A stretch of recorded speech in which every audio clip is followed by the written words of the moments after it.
Today we're here to talk about your lifespan versus your health span and why it really matters to those that have exited their supposed peak physical years of the 20s and are now in their 30s, 40s, 50s, and beyond. Anything beyond the age of 30, we tend to start seeing a downslope in athleticism and mobility, and an increase in complaints of pain, stiffness, weight gain, fatigue, etc.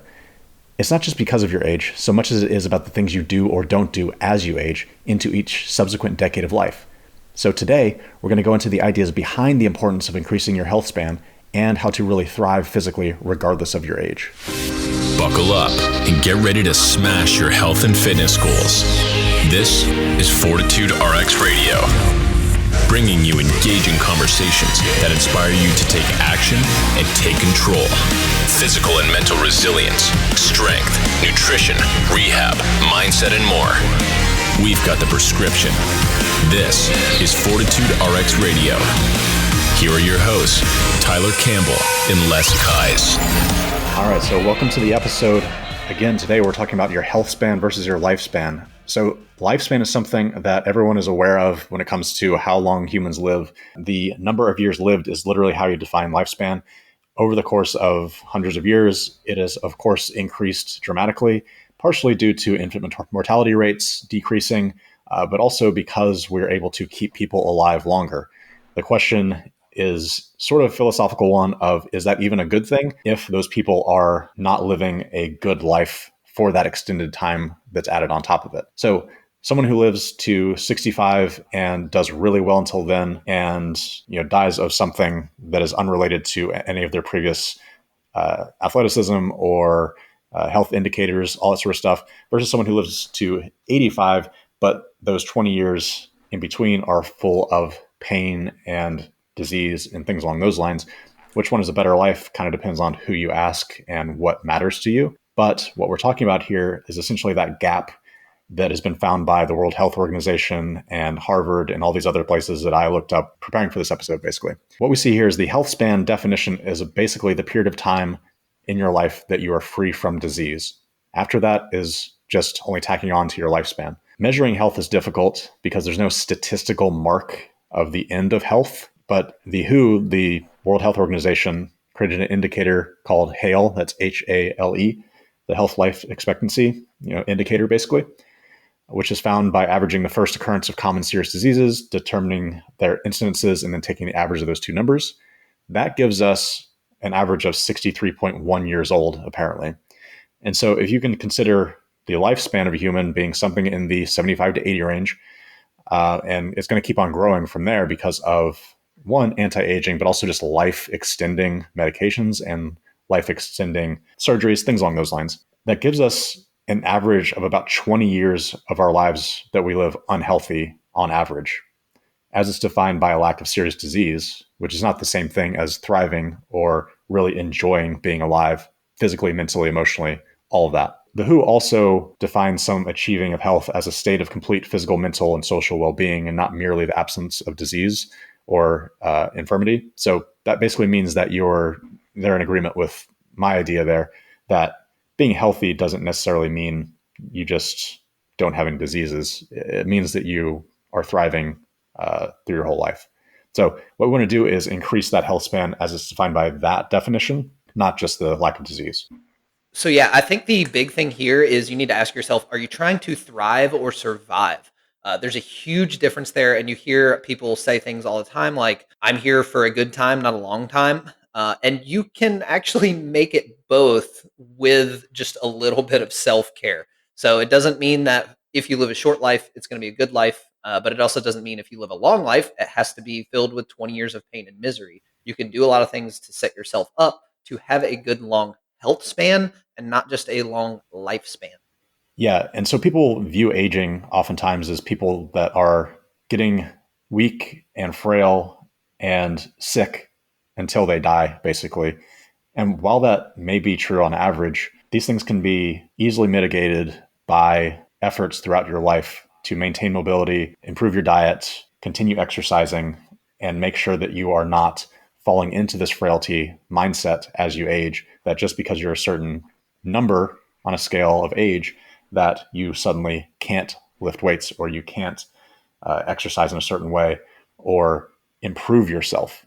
So 80-year-olds can improve from 80 to 85 if they do certain things, especially if they haven't done enough before that. You can always improve. And there are age-related issues like sarcopenia where you lose muscle as you age, but those things can be slowed down drastically with lifting weights and things along those lines. Age-related outcomes are super aggravated by frailty. So poor quality of life, disability in general, falls, hospitalization, long-term care, and all-cause mortality is caused by this general weakness that we call frailty. Generally, people view frailty as a small person's condition, but it's not really just that. Anyone that's overweight can also be frail because it's really defined as an increased vulnerability resulting from aging-associated decline in reserve and function across multiple physiological systems, such that the ability to cope with everyday or acute stressors is compromised.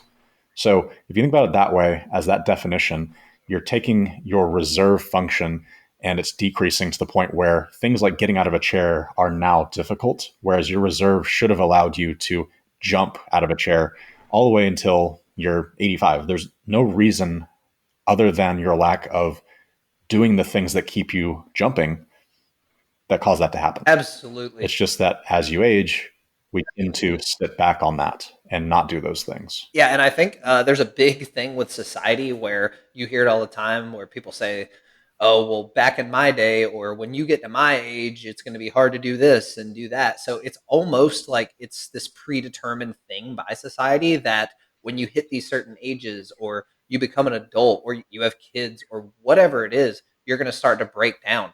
Uh, but really, the only thing that's causing you to break down is you just not doing the things that keep you moving, keep you active, keep you strong. So you can mitigate and slow down some of these aging things by just simply exercising, watching what you eat, lifting some weights, just doing things that keep you strong, keep you mobile, keep you active. One of the best phrases ever is just motion is lotion. And all that means is the more you move, the easier it'll be to move. That's a classic thing that people say in physical therapy because it's literally true that the more you move your joints, the better your joints are at moving. It's not confusing. The hard part about all this is putting it into your life in a way that's realistic, that keeps you doing these things.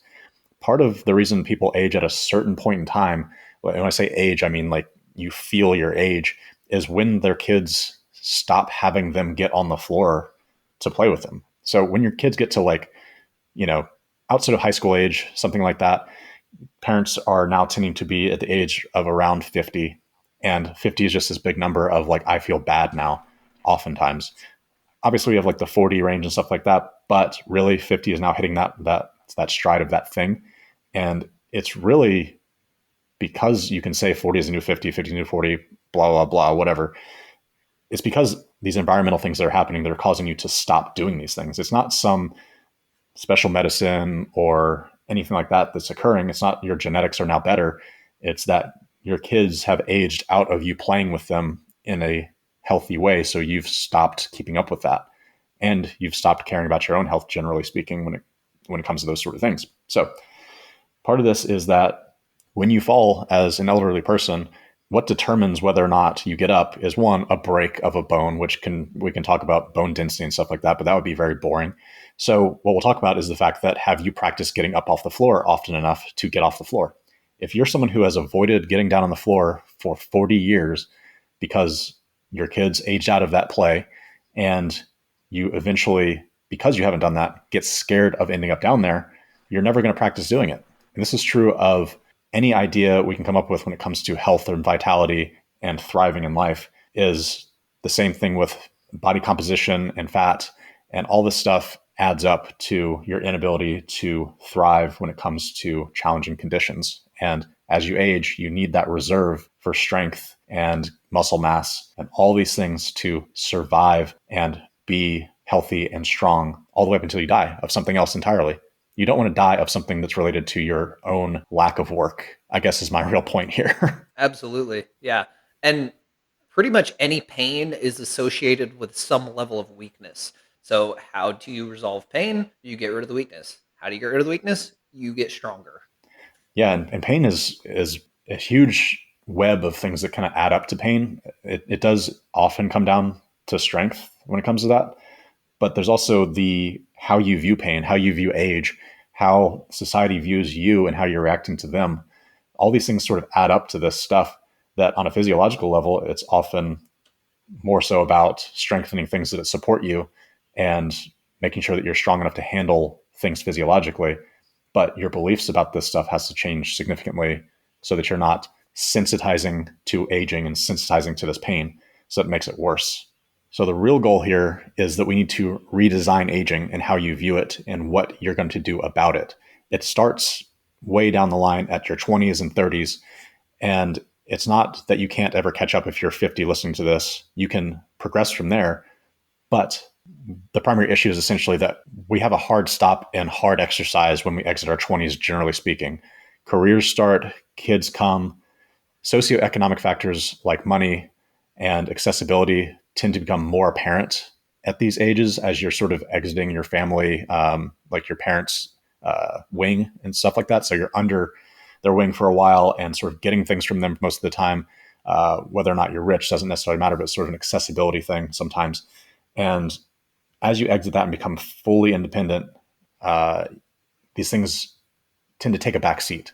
And that's when people gain most of their weight and start to lose their muscle, and they start blaming it on their age when, like we've talked about, that's not necessarily the case.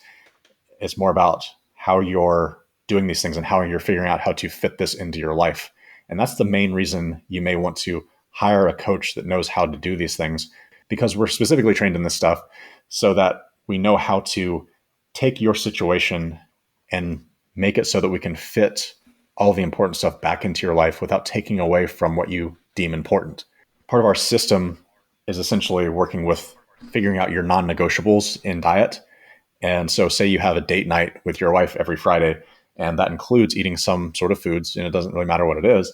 But if that's a non-negotiable for you, any coach that says you can't do that anymore for the sake of your body composition doesn't understand that that's not going to fit your life. And so the same thing goes for things like exercise and maintaining your mobility and improving your relationships and maintaining them so that they support your goals and support how you work through your aging process. You need to view fitness, exercise, all of these things as an addition to your life, something that supplements your life and not takes away from.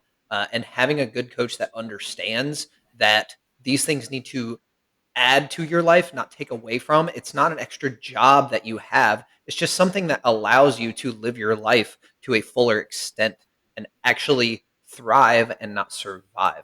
So it doesn't always have to be a job. It can be something that actually adds to, and finding coaches or finding people that will actually give you the things that you need to do to add to your life is very important. I know one of our biggest things as coaches is not how hard do we push somebody, how sore can we get them, how heavy of weight can they lift. It's how long can we push them and how well can we sustain a certain level of effort that adds to their life and not takes away from their life. Because you don't want to be a coach and give people workouts or diets or whatever that makes it hard for them to get out of bed in the morning or makes it hard for them to walk up the stairs. You want them to hop out of bed and feel good and feel energized, or go up the stairs easier than it used to be when you get to these older ages, and so on and so forth.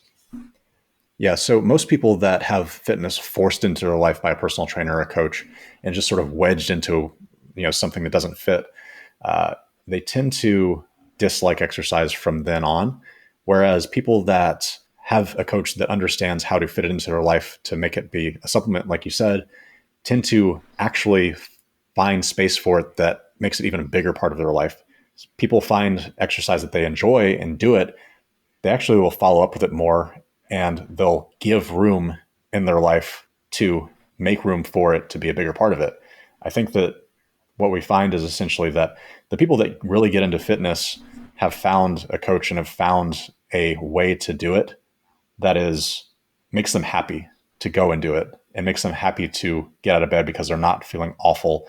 And they feel like they're actually progressing as opposed to just grinding themselves into the floor with every exercise. So if someone absolutely loves doing that, then they'll find a way to do it. But most people don't do it that way, and they don't enjoy it that way. So finding the individual way that you enjoy exercise is the most important thing. We're going to push resistance exercise no matter what, but it doesn't have to be powerlifting. It doesn't have to be bodybuilding. It doesn't have to be CrossFit. It can be a mix of these things, but resistance training specifically is just absurdly good for the aging population. So we'll always say that that's the best thing, and even for any population, not just aging. So when it comes to that stuff, it's about finding what you like, and the people that already know what they're doing and already have worked with people are the best people to work with. And honestly, that's us. Being a physical therapist and knowing what it's like to see people say getting old is hell, and seeing them be weak and not be able to get out of chairs and things like that, along with being a strength coach and along with having Les as a strength coach and mindset coach, all this stuff adds up to you viewing yourself differently, viewing aging differently, and being able to then take that information and change your beliefs about what you can do in general. And you'll see yourself in a different light, see fitness and health in a different light, and get better because of that. Hey, real quick, if you've exited your 20s or 30s and you're starting to feel these effects of aging out of your youthful athleticism or vitality, it may be time to reach out to us and figure out how to get out of pain, renew that athletic feeling, and love the way you look for life. A lot of people spin their wheels trying to do things that used to work for an entirely different life they're leading, and it tends to not work out well. You're not breaking down, and you can still make progress. You just need an intelligent plan and the accountability and support to actually get it done. Our program Ethos is made for busy adults. Check out the link in the show notes for information on that. If you're still listening and enjoying FRX Radio, we would be eternally grateful if you would follow, rate, and share it, because we need your help growing this podcast. Thank you. Thanks for tuning in to another episode of FortitudeRx Radio. You're officially one step closer to conquering your goals and living your best life. For more info or to connect with your hosts, check out FortitudeRx.com. We'll see you next time.